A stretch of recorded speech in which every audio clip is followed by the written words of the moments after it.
قرآن میں ایک بہت بڑی بات کہی گئی ہے، ان مع العسر یسرا، ان مع العسر یسرا، with every hardship there is ease، with every hardship there is ease۔ اس کا مطلب کیا ہے؟ اس کا مطلب یہ ہے کہ ہر پرابلم کے ساتھ اپرچونٹی ہے، ہر ڈس ایڈوانٹیج کے ساتھ ایڈوانٹیج ہے۔ اب دیکھیے کہ آج کل کیا ہو رہا ہے، جب بھی کوئی بات آتی ہے، کوئی پرابلم، تو کیا ایسا ہوتا ہے کہ لوگ اکٹھا ہو کر سوچیں،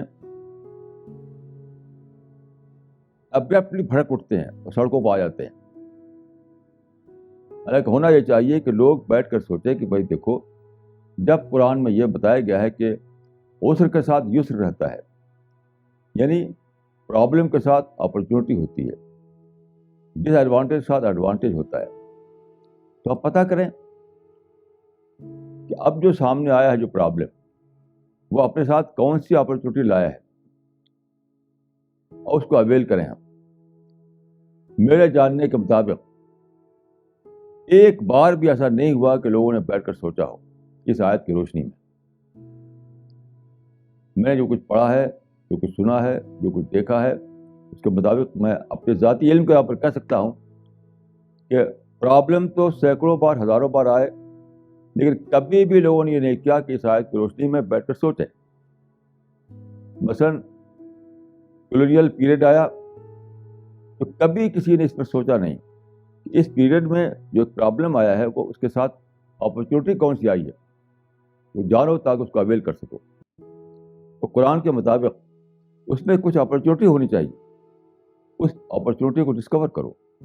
اسی طرح سے آپ روزانہ دیکھتے ہیں چیزیں جلسوں کی صورت میں، اخباری آرٹیکل کی صورت میں، اسٹیٹمنٹ کی صورت میں، کہ پرابلم پرابلم پرابلم، ہر آدمی چیخ رہا ہے۔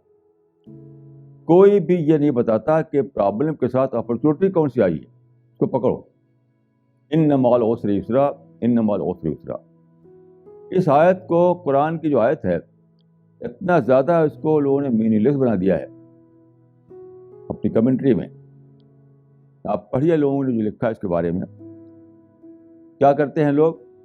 قرآن میں تو یہ ہے کہ with every hard ship, with, اسی کے ساتھ، لیکن لوگوں نے کیا کر دیا ہے اس کو کہ after every hard ship, with کو ود کی جگہ پر آفٹر لکھ دیا ہے۔